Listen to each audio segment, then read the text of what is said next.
Nasihat pertama untuk para penuntut ilmu adalah apa yang disampaikan oleh Imam Ibnu Mubarak.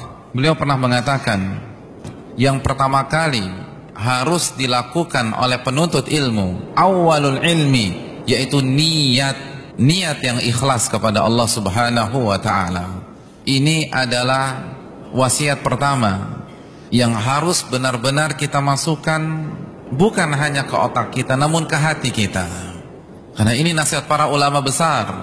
Bahkan saking pentingnya nasihat ini, Ibnu Abi Hamzah pernah mengatakan, aku sangat berharap ada seorang ulama yang meluangkan waktunya membuat sebuah kajian yang isinya adalah tentang niat. Jadi kajian hari Senin tentang niat, hari Selasa niat lagi, hari Rabu niat lagi, hari Kamis niat lagi, terus niat dan niat. Karena inilah salah satu inti dari agama kita. Bahkan ini pokok agama kita. Karena sebanyak apapun amalan sunnah yang kita kerjakan, sebanyak apapun majelis ilmu yang kita datangi, sebanyak apapun halaman yang telah kita torehkan dengan tinta kita, tidak akan diterima oleh Allah Subhanahu wa ta'ala kecuali dengan niat yang ikhlas. Innamal a'malu bin niat, sesungguhnya amal perbuatan itu ada dan tergantung niatnya. Wa innamal likulli imri'in ma nawa, dan setiap orang akan diganjar sesuai dengan niatnya tersebut.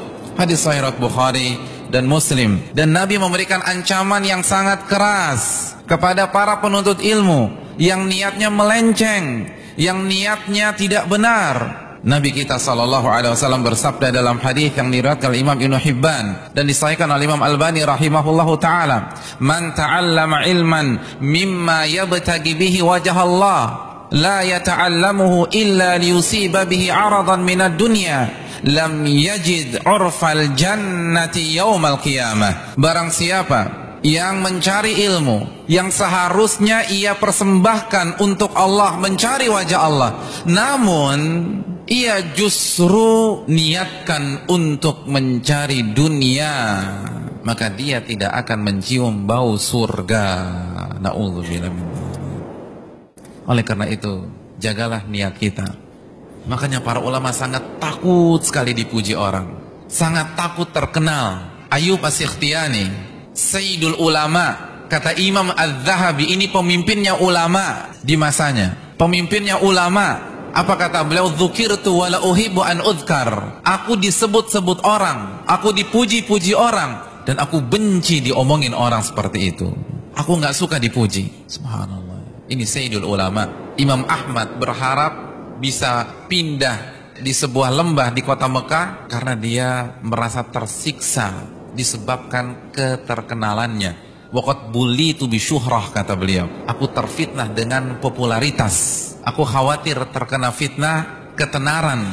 Mereka nggak senang. Al-Imam An-Nawawi, hadirin, apa gelarnya?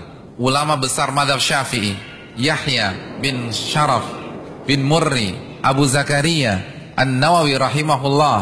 Bahkan banyak para ulama Syafi'i mengatakan beliau adalah orang nomor 1 dalam mazhab Asy-Syafi'i. Kalaupun ada yang bisa bersaing dengan beliau, itu adalah Al-Imam Ar-Rafi'i. Apa gelar beliau?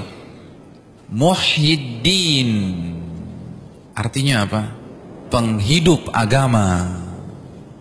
Begitu beliau mendengar gelar ini sudah disematkan kepada beliau, beliau menyampaikan kata-kata emas yang dibawakan oleh Imam As-Sakhawi rahimahullah. Beliau mengatakan, la aj'alu fi hillin man laqabani Muhyiddin. Aku tidak halalkan, aku akan tuntut sampai hari kiamat kelak orang yang memberikan gelar Muhyiddin kepada diriku. Subhanallah. Yang kasih gelar dituntut sama beliau, karena beliau paham hakikat keikhlasan. Jaga keikhlasan kita dalam menuntut ilmu agama.